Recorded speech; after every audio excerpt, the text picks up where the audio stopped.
السلام علیکم، welcome to cartoon کہانی۔ پیارے بچوں، یہ کہانی ایک کامچور آدمی اور ایک محنتی کسان کی ہے۔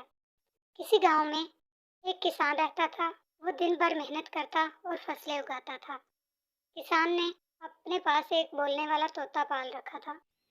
کسان کا ایک پڑوسی تھا جو بہت کامچور اور سست تھا اور دن رات سوتا رہتا۔ اس کے پاس ایک گائے تھی جو دودھ دیتی تھی۔ کامچور آدمی گائے کا دودھ پیتا اور سو جاتا۔ وہ گائے کو چارہ بھی نہیں کھلاتا تھا۔ وہ رات کو اپنی گائے کو کسان کے کھیت میں چھوڑ آتا تاکہ گائے پیٹ بھر چارہ کھا لے اور کامچور آدمی کو چارہ نہ لانا پڑے۔ کسان نے گائے کو بہت بار اپنے کھیت میں دیکھا۔ اس نے کامچور آدمی کو شکایت بھی کی پر اس نے کسان کی بات کو ہر بار انسنا کر دیا۔ ایک دن کسان کو بہت غصہ آیا۔ اس نے گائے کو پکڑا اور ذبح کر دیا اور گائے کا گوشت ایک بڑے برتن میں ڈال کر پکا کر کھا لیا۔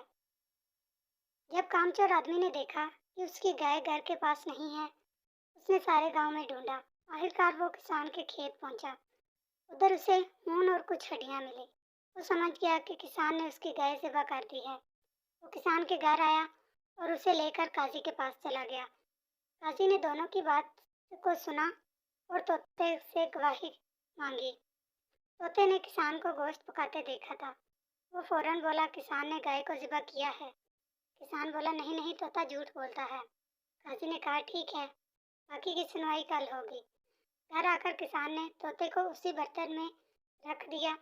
رات ہوئی، طوطا سو گیا۔ کسان نے باغبانی والا شاور لیا اور طوطے پر کبھی پانی ڈالتا اور کبھی برتن کا ڈھکن بجاتا۔ طوطا سمجھا بارش ہو رہی ہے۔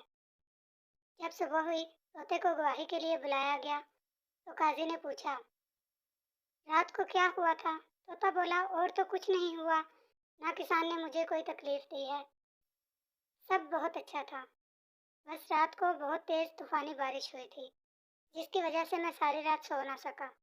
قاضی جانتا تھا کہ رات کو کوئی بارش نہیں ہوئی۔ وہ سمجھ گیا کہ طوطا جھوٹ بولتا ہے۔ اس طرح کسان اپنی عقل مندی اور محنت کی وجہ سے بچ گیا اور کامچور آدمی کو اس کی کام چوری کی سزا مل گئی اور اس نے اپنی گائے بھی گوا دی۔ بچوں، ہمیں ہمیشہ اپنا کام وقت پر کرنا چاہیے اور دوسروں کو نقصان نہیں پہنچانا چاہیے۔